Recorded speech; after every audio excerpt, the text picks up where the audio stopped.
So today I decided to upgrade the speakers in my 2008 or MY09 Subaru Impreza WRX. Now, I found the speakers in this car to be extremely poor. I previously owned a 2003, possibly 2004 Subaru Forester XT Luxury, and the audio quality on that was a hell of a lot better than this one. So I've pulled these speakers out. I haven't bothered showing how to get to the speakers themselves. Pretty straightforward, like a couple of clips. There's already various videos on YouTube on how to do that, but I haven't seen any where they've actually utilised the factory speaker mounts.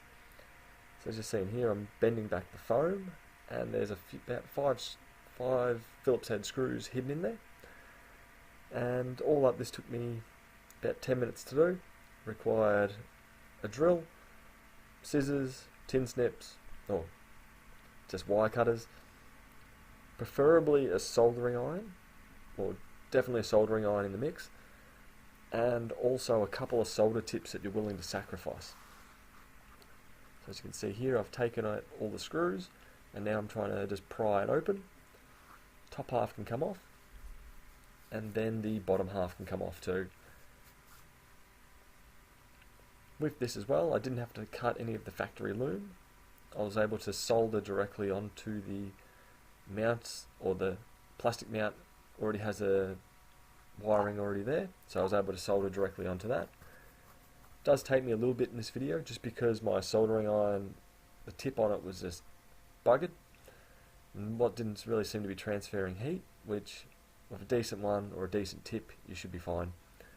So about half, so it took me 10 minutes to do, probably 5 minutes of which was stuffing around with the soldering iron. So right now I'm just trying to desolder the old connector, and I've given up on that.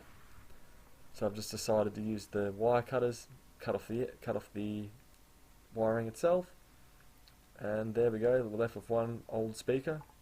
That one has, I think it was 40 watts max or 20 watts. Yeah, 20 watts was normal.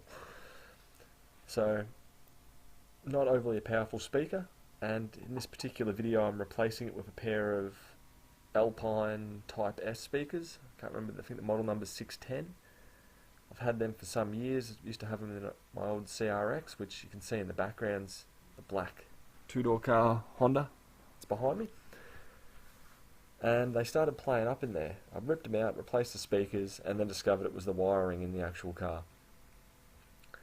So here I've headed off to actually go get a pair of scissors, and then from there I've skipped it a bit. Rather than showing me stuffing around with my soldering iron for about 5 minutes, I've skipped it, so I've already actually soldered the speakers onto the factory mount. Now I'm just comparing the gap itself, which it doesn't quite have a 100% snug fit, but it would be perfectly adequate for what I want. I'm not trying to enter any competitions, I just want some better or more powerful / clearer speakers. Right now I'm just showing it off to the other camera, which hopefully I did flick it to. No, I've forgotten to flick to that. Anyway, from here the next step that I had to do, which is this involves sacrificing the solder tip, was on the other one I proceeded to try and drill the factory mounting screws back into it, and that failed. It snapped the plastic, it was too brittle. So what I've done here is I've just jabbed it with the soldering iron to produce just a small hole for the screw to go into. Repeat that 4 times, or as many times as you need to get into all the speaker mounts. And from there you should hopefully be able to drill the Phillips head screw back into the speaker mount. It'll be in a different location compared to where it originally was, but it'll be enough to hold the phone, the speaker securely. So from here on out, repeat it about 4 times, which my drill is currently blocking it anyway.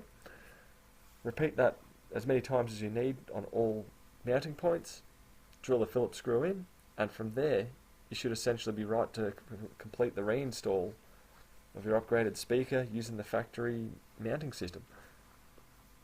Anyway, hopefully this little bit of information has helped you upgrade your speakers. I'm certainly a lot happier with mine now.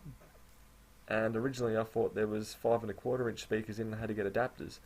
Turns out after cracking it open and having a look, my Alpine Type S speakers were a direct drop in, or close enough to.